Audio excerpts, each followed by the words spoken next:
Hello again. In this presentation, we're going to go over some helpful hints and tips and tricks when you're using 360 bind in a migration of your business objects reports.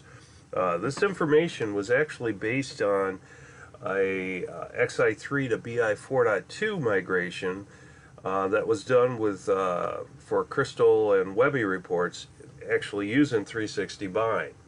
So the first thing I would kind of like to cover with you is some common issues that that you'll probably find in a typical migration using 360 bind as well.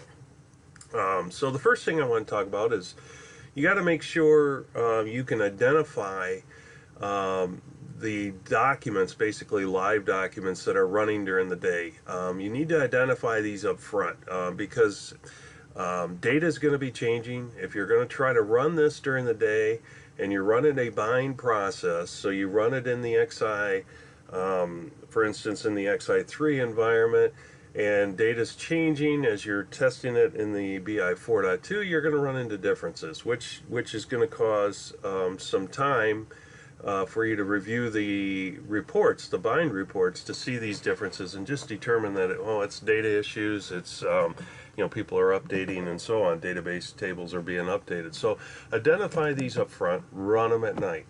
Another big thing is the invalid prompt values. Okay, you're going to run into that, so you got to really look back in the history of these jobs, of these reports being run, to understand what type of prompt values were being used. You need to research that up front, document it, get it ready, so whoever's going to run the bind process knows exactly what the prompts are going to be.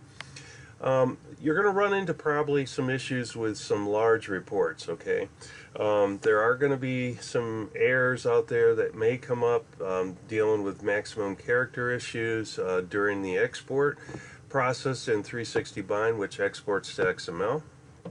You may run into that issue. So if you can identify these large running reports or resulting reports at the end, you can maybe use some special filtering to limit the size of those reports. Maybe cut down on date ranges in the prompts. Those are big things. So reduce the size, you're not going to have that issue as much. You will probably run into possibly some database connection issues. We did that during this process that we went through. And then also maybe there's some report changes during the migration, right? So if you got a lot of reports that you're dealing with, changes in reports are going to happen. And you're going to also have some obsolete reports, right, that are going to be aborting. So determine those, which reports are really not going to be migrated at the end. So here's some helpful hints. Pre-bind and compare if possible. Determine the filters required on the very large reports. If the reports use date range prompts, keep the range small for 360 bind. Have and maintain a solid project category naming convention. Okay, as you're building this in 360 bind, you're going to want to have a nice project organization with categories and so on. And if as you watch some of these previous videos, you'll understand what categories and so on mean.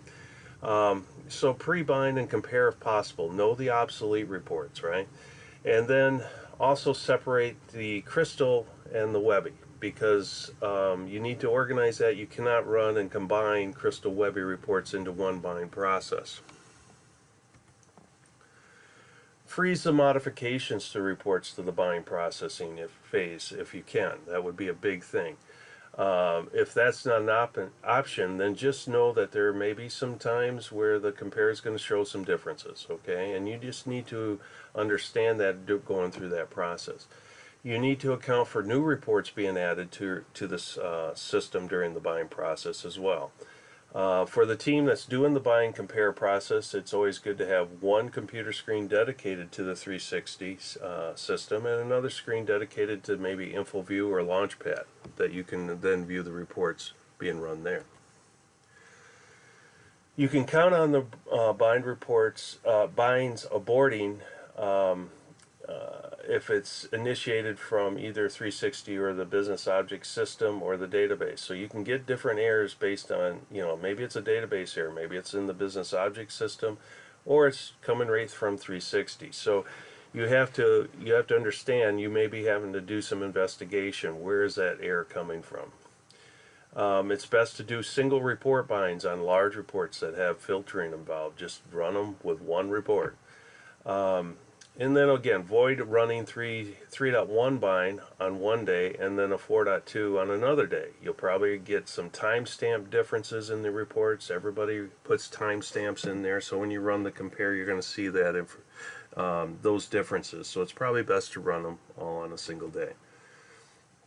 Know what reports need to be scheduled to run via a bind at night, okay, due to live data being updated during the day. If 360 says that you have non-matching documents, you need to review the bind results carefully at all the tabs if possible. Some differences may not be considered a migration issue at all. So you may have some text wrapping differences, some cell size differences, maybe some sorting differences, and maybe those will be okay going into the new business object environment. That's the end of this presentation. I appreciate you watching. We'll talk to you again soon. Thank you.